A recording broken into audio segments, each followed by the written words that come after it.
perform it yourself, think about it, create methods and all that.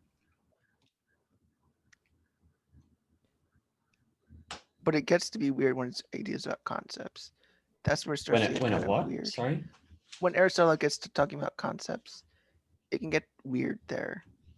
The way he talks about things, like I've read it, it gets be hard to understand sometimes. Yeah. Like he's talking about the things in themselves and whatnot, just analyzing the objects out there and not necessarily analyzing very much about the nature of consciousness.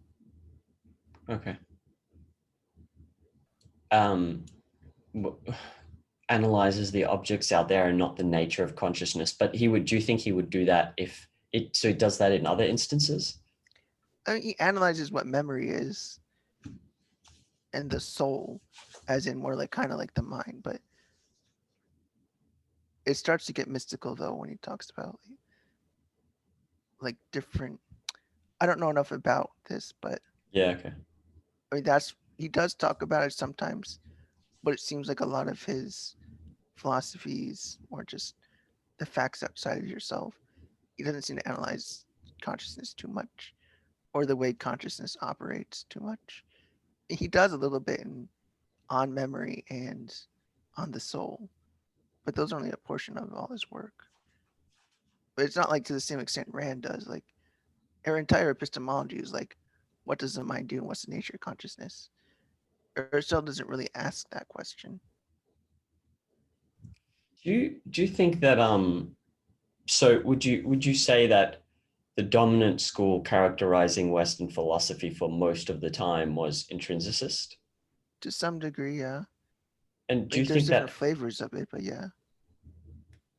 does that because I remember reading somewhere that Western philosophy, so Eastern philosophy was good at methods of introspection, whereas Western philosophy wasn't. Do you think that has any connection? Probably. I would Okay. think so because that's the nature of the way. It's more like European philosophy's almost always been outside of yourself. I mean, you could call Eastern philosophy also intrinsicist in a way because it deals with, um, well, it's harder to say. These are more categories for Western philosophy anyway. They Yeah. might not work as well in Eastern philosophy. Yeah. Right. Um, At least what? as far as Western philosophy, it's been more along the intrinsicist side. But I mean, there are the empiricists, and some Greek philosophers are that way. They're more on the body side of things, more using observation and empirical observation. And you could say that is growing in popularity, but to some extent, it's still intrinsicist. If they try to think of anything too much as subjective, like your emotions are just too subjective, and you just eliminate them or ignore these other things in in favor of just these truths that exist outside of yourself. And Buddhists are more subjective, right? I would say so. Okay. But on the other hand, it depends what school of thought they're in. Yeah. There's a lot of types of, some are more mystical than others. Some are very much focused on the world in front of them. Others are very mystical in that, like, you're connecting to a world beyond. So they vary in terms of that. And then, but it's interesting that they put more emphasis on introspection than I don't know why that is. Very much so. I don't know why either, but it's true. Why does it say the mystic?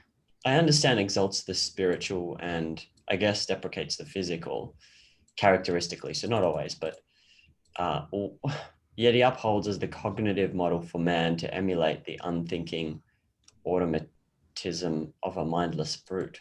What what does that mean? Like, uh,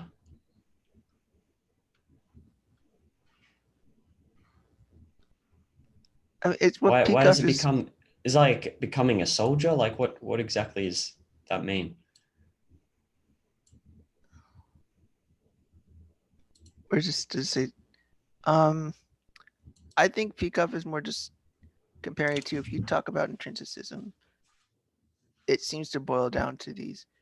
Well, assuming that intrinsicism is about like just knowing, like you said above, or some revelation, or even just the truth is in the thing itself, and it's not to be discovered by your mind, but it's just there. I Yeah. mean, you don't acquire it by some process of reason. I mean, Right. you would just be some sort of reception. It goes into you, or somehow or another, Yeah. it automatically occurs. And on some level, well, it's just automatic. That's not reason. If things are just Okay. occurring, it's not Got it. reason. You're not using Right. that as your method of cognition. Right. So then your truths are kind of like emotionless. They're like you react to the truth because if anything is the only way to get to it, you Yeah. might say, oh, there's ways to get close, but you can never really get there or something like that. And in a way, you're not even Got it. using reason anymore. You're just going off of impulse. And like the worse it gets, the more closer to the brute you get. I mean, you might Yeah. just Okay. be surface level about like, oh, like Aristotle is just more surface level. Like the essences are in the thing. It's a bit passive, but we can use logic to understand blah, blah, blah. It'd be different to even go deeper. Like truth is only revelation. Imagine if that were the case. Like God gives you the truth and you can't use your reason to verify it, just is. At some levels, just you're going off of emotion. Yeah. That makes sense. Got it. Oh, that's interesting. Okay. There was some essay that was written about like Attila and something else. Attila. Do you know what I'm talking Attila, about? Which I think it yes. uses this language a lot, but it was all these categories she creates, like Yeah, mystics. the witch doctor in Attila, Yeah, that was the one. Yeah. the mystic of mind and the mystic of muscle. Something like that. Yeah, I didn't follow. I read some Mhm. of it. I remember a while ago, and I Well, didn't. just Attila being a barbarian and Yeah, the witch doctor being like in another plane of existence, practically like casting spells or whatever. yeah. Um, what's faith in the technical sense? Does it mean faith that is in faith as in believe in something and have like confidence, and faith as in God faith kind of that? Is that what is meant? Like non-technical is just believe. I'm not even sure what non-technical would be. I mean, like technical just seems to be like without justification, it seems, without Yeah, evidence, but then like the technical sense seems to be like I guess he means not merely having confidence. Like, oh, I have faith that you'll do it. Like, that's just like, I'm confident you'll do well. Like, it's not really faith in the I have no evidence sense. yeah. I think so too. That's what I guessed.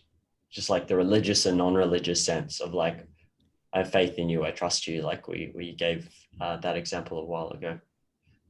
Yeah. And the difficult thing about faith, well, in Christianity, it could be like faith is like you get inspired by God, it comes into you directly. It's faith is a direct thing. Inspiration. It's not like a rational process by which you understand something. There's a lot of if you study the Bible, there's probably it's not so straightforward because sometimes it's a matter of like the faith is like a understanding of the truth in a way. So Yeah. it gets a bit fuzzy, but what Peacock means here is more like without evidence or just merely by revelation. Do you think you can have faith in a God on the basis of a mistake in reasoning, or do you think faith is, if you take it on this definition, acceptance on the basis of feeling rather than on evidence? Do you think someone can, by mistake, like I guess that would be the mistake would then be that feelings are tools of cognition, but that's still a mistake, isn't it? Like an error in reasoning. I don't always know how to evaluate those sort of things. Yeah, Like it seems such a fundamental thing. Can you honestly be mistaken? I guess you could. I don't know. I'm just yeah. I don't have a reason to say you can't. I mean, I know I've heard Peacock talk about that. Like the only things there's like a few beliefs that can be fundamentally just wrong. Even the mere acceptance of it is wrong, not just a mistake, but like an evasion. And I would wonder if this is one of those. Like if you're just doing that, it means you're like, what's even the basis to think about rational or irrational or valid or invalid? If you're accepting, Uh, if you think that emotions can reflect reality, is that what you're saying? Yeah, like if you did think that we're like, how would you even know to verify anything? You just seems like you'd be stuck there forever. I don't know how you would get out of that. Like if you honestly truly believed that you can find the truth through emotion, I don't know how you change somebody's mind. Well, I don't think you could. Like, it depends. Like, I think there was that quote: "You can't reason someone out of something they didn't reason themselves into." Yeah. But I don't. Yeah, that's what I'm confused about. Is well, if it is a mistake in reasoning, then you should be able to reason them out of it. Like, if Yes. they're like emotions if they believe emotions reflect reality, and you discuss it, and then they're like, oh, okay, I can see that it doesn't. But Yeah, I that would don't be a, know. Yeah, I think sorry. you'd be right in that case. That'd be an error of thinking. I think that's when it depends on how they got there rather than just the belief itself. It's more about how you get to the belief rather than what it is. Yeah, I guess the question still is, because I've never experienced that. I did have like I think the expression is wrestle with God. I had that for a long time, and but I never like still, even though I didn't have like a developed philosophy in any sense of the term, and nor did I study anything other than the philosophy we were forced to learn. Um, I didn't have like that thing where, okay, yeah, I believe it and it's a mistake. It was like a back and forth constantly of like, it doesn't make Yeah. sense. And then it must be, I don't want this to happen, so I better follow the rules. It doesn't make sense. So, but I don't know if it's possible for like, yeah. Anyway, just a question. Yeah. How would you work something like that out? Because without experience, it's pretty, the difficulty I have is sometimes without experiencing something yourself, it's really hard to project. Can someone make that mistake, or is it possible? um yeah I agree. anyway. I mean, you need evidence in some way with your senses or some observation, and it's going to be very hard to find the right observations because otherwise it would be like faith. You're just trusting that somebody experienced it in the way they said, but not even just like reasoning it, just they said it, therefore it happened. Like no further analysis. It'd be hard to do, I'm sure. But I do think a lot of it is you do need experience to be able to say it, to validate it. do you think as a child, though, you do tend to have faith in the sense of like accepting on the basis of feeling rather than evidence? Like, isn't that how a child basically functions? Like they'll tell Um, you, do this, or the witch under your bed will eat you, or something like that, and the kid does it because he's scared I've the witch. been skeptical that it is on the basis of emotion. I almost wonder if that's the parents that induce that thought process rather than the child. Like that introducing that idea, like is almost introducing the idea that you're feeling a certain way should justify your actions in a way. Like if you're scared of the tooth fairy or scared of a witch, don't do that. Like you're like making them say like if something feels scary, respond to it whatever way you want. I mean, I'm almost skeptical that children actually do that naturally.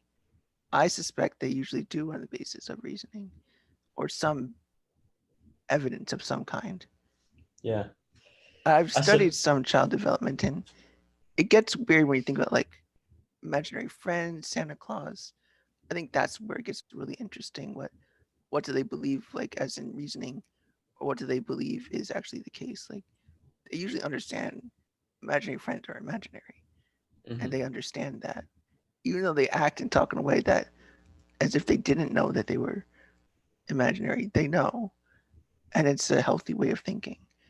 And it's also a way of building up their a way of thinking about evidence and trying things out for themselves rather than merely accepting the truth. Yeah,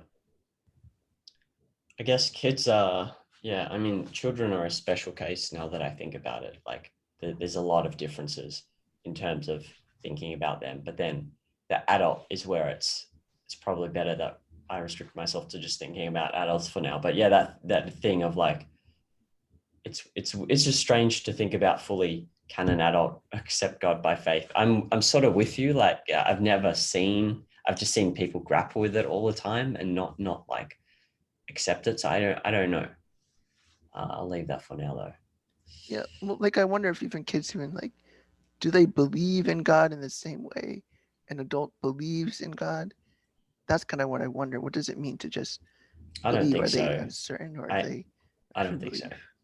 No, I Yeah, don't, that's because what I mean. I would do things like kiss the Bible because I was told I'd be punished if I didn't.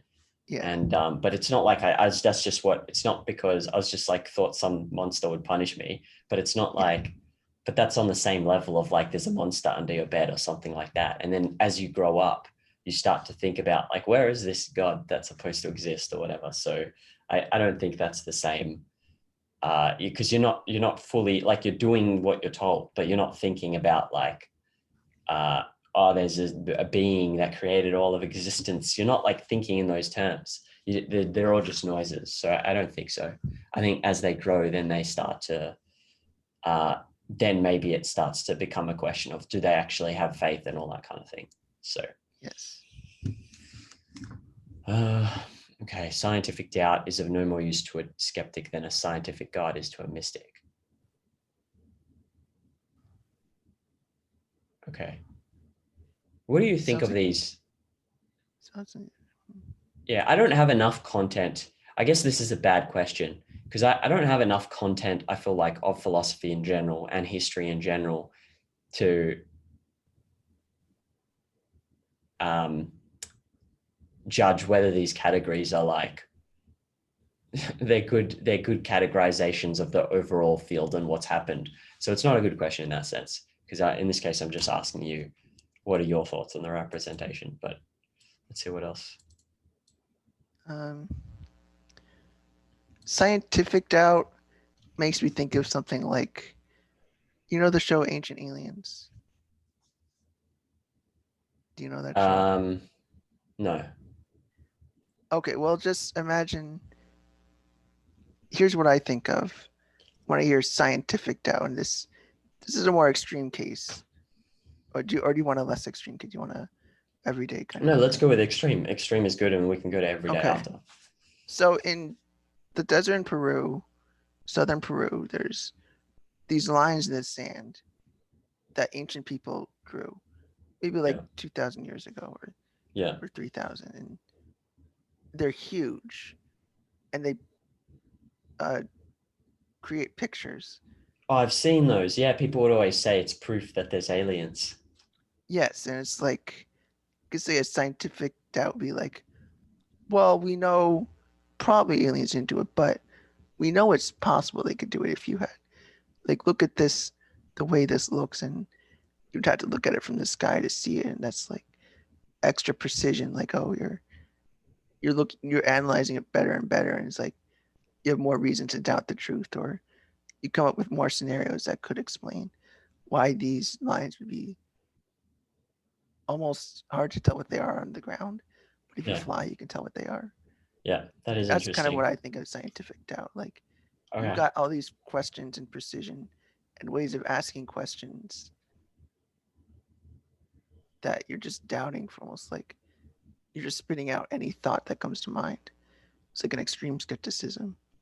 Like, you don't know what's true because you have these infinite number of theories that could be the case,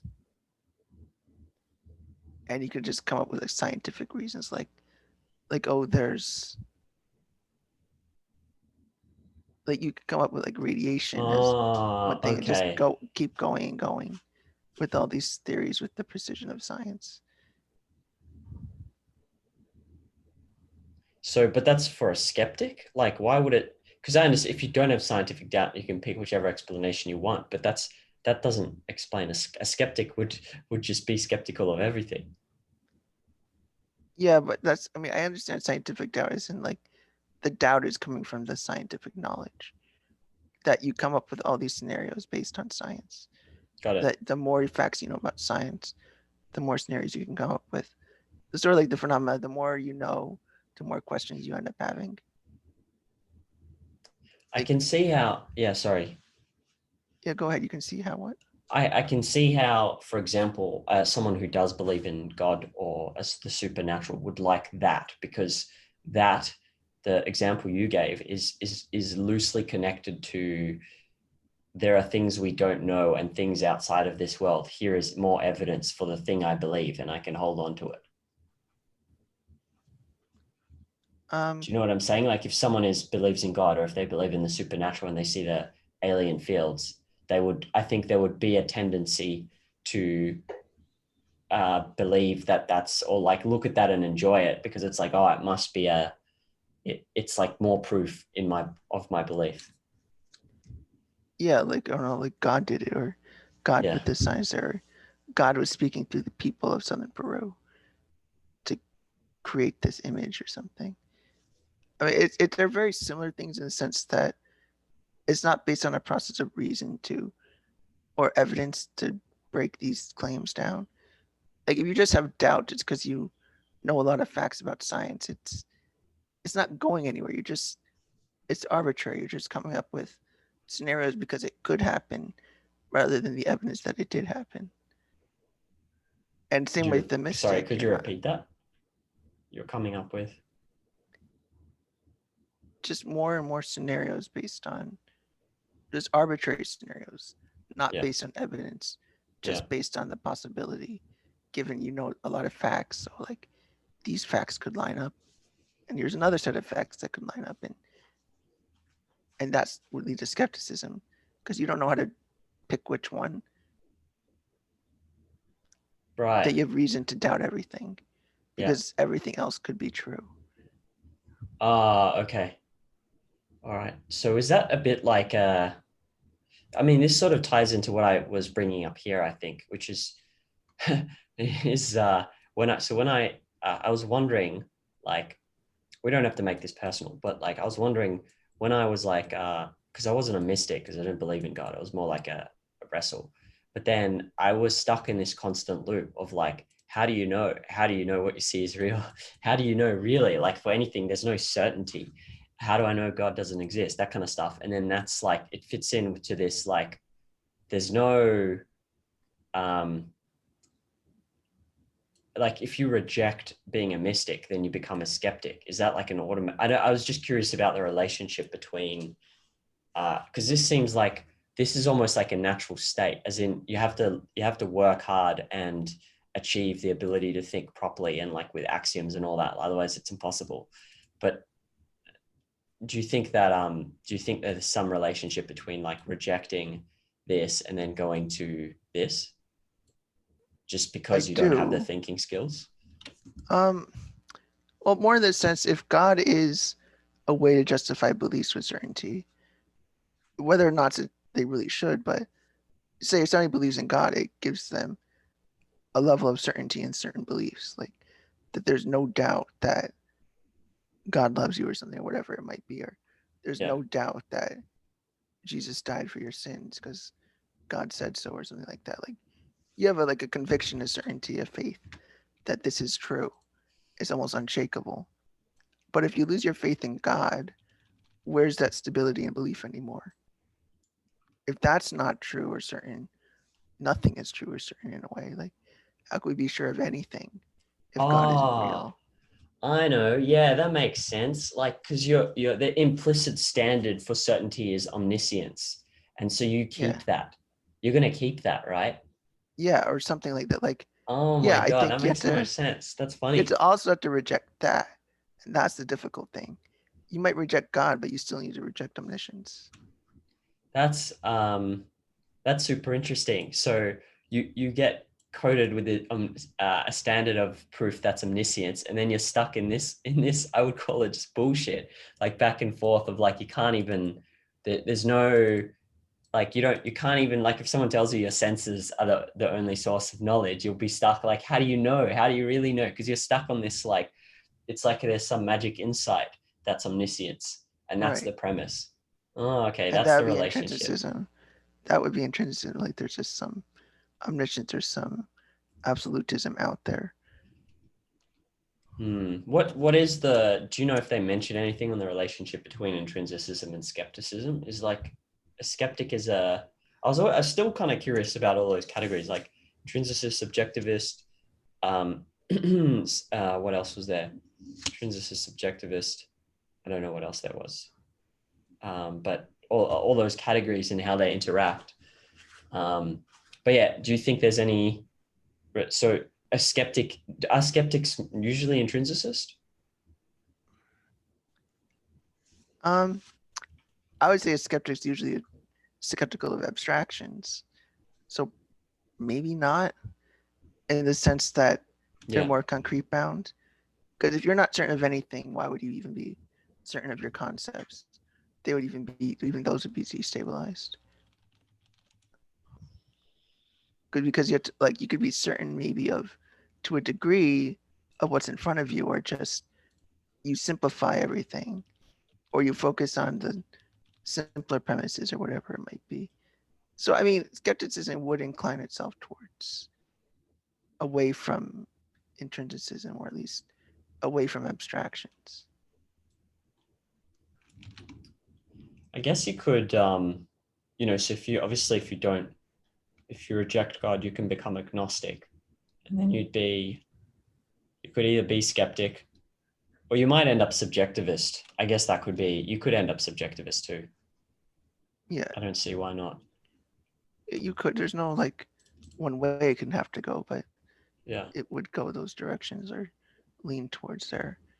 As far as the idea about the scientific doubt, what I was mentioning about, like, you reject God, but you still have the omniscience. It's kind of like Nietzsche when he said, God is dead and we have killed him. From a different perspective, though, like he was saying, if you don't believe in God anymore, what is the foundation of value? Why value anything? What matters in life anymore? That spirituality gave us a purpose or a meaning, but then you lose it. Then what yeah, do you have? yeah, That emptiness and nihilism, he would say. There's nothing within you. And that's would be kind of like why we're into science these days. Like, science replaced God in a way, but science isn't replacing value and meaning. That's still missing, and got you it. gotta find that somehow. And Yeah, that's a lot of what Nietzsche is about. Like, how you gotta find values, and he does criticize Christian values or even a Kantian way of thinking. Like, you don't want to just see things outside of yourself always, apart and separate from you. Like, you're part of it. You need to, like what Rand says about like objective thinking, and it's a relation between the world outside and, like, from yourself to the outside. It's not just the outside. And he's even yeah. critical of skepticism, like extreme skepticism, where you doubt any kind of truth or fact. Yeah, I remember reading some of Thus Spoke Zarathustra, and like the rejection of value. The light you turn into the lion, you reject the dragon of thousand scales with all the values of mankind, and then you have to turn into the child to create your own values, which is subjective, I think. Um, Yeah, I would agree. But that way of questioning it, like, yeah, you do need to start over in a way. If you've rejected God, you got to find a new way, a new method. hmm. What about what?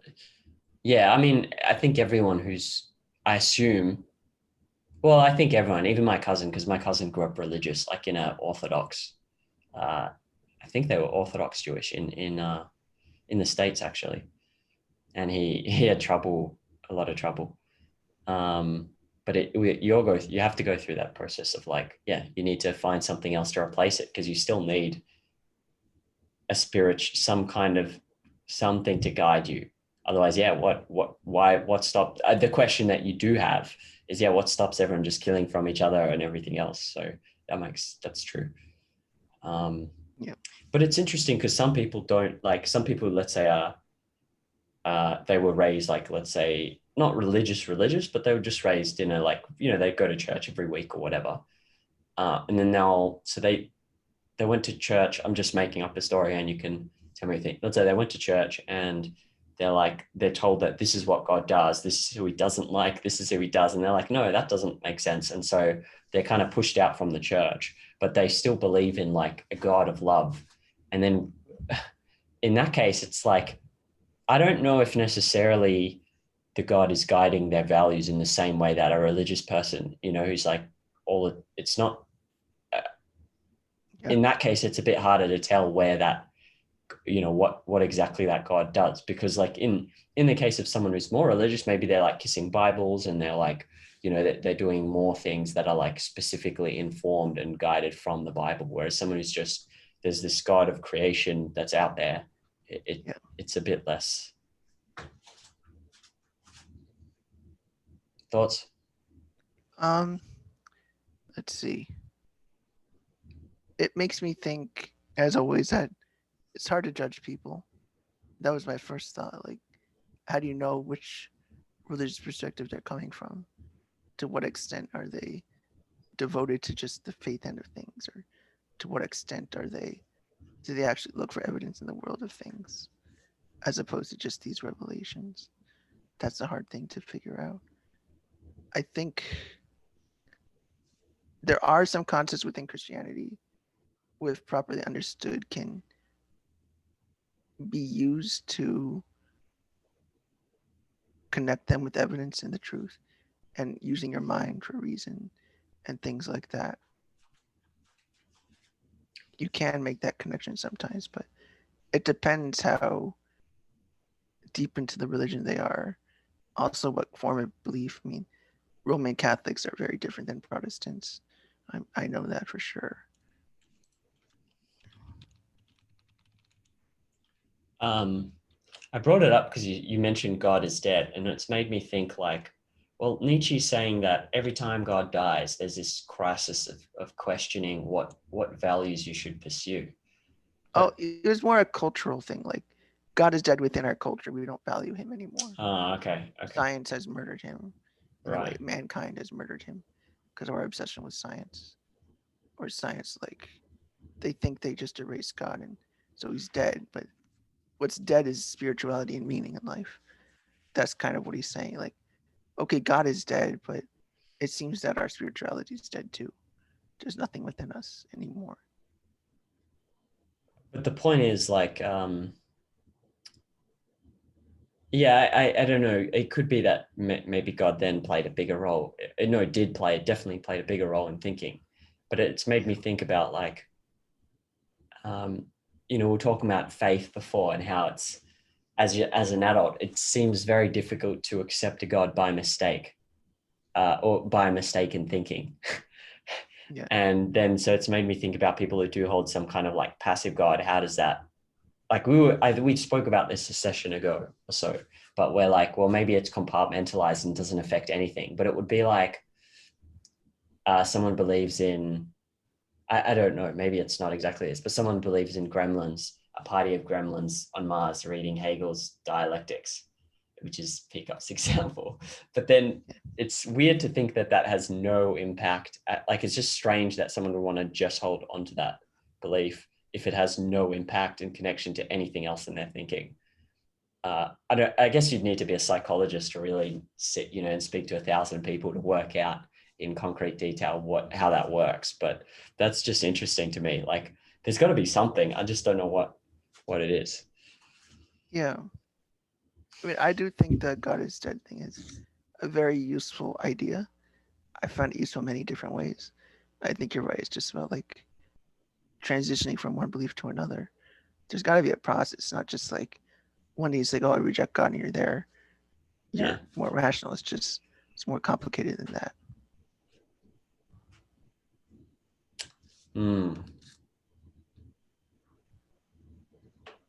Maybe we can fit in one more question.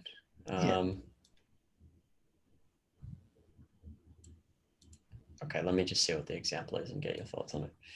I think with these, I'm fine with the extreme and the extreme examples, but I guess what I'm realizing is I don't know if I have the contents to know if any of this makes sense. It just seems like a story, really. Yeah. you know, if you study history of philosophy and some history, you might be in a way better, and also psychology of different people, you might be in a better position to. Yeah, I agree with you. Then it's kind of like a story. It's not. This is not like rigorous philosophy at all. This is almost more like the Nietzschean style, just like Yeah. kind of just not random, but like aphorisms or ideas put together, Right. but not necessarily rigorously put together. Yeah. But it's understandable because that's not the Yeah, main point of the book. But it's like maybe you just need a heaps of background in order to properly evaluate this because it's otherwise yeah, it's I like it's, agree. um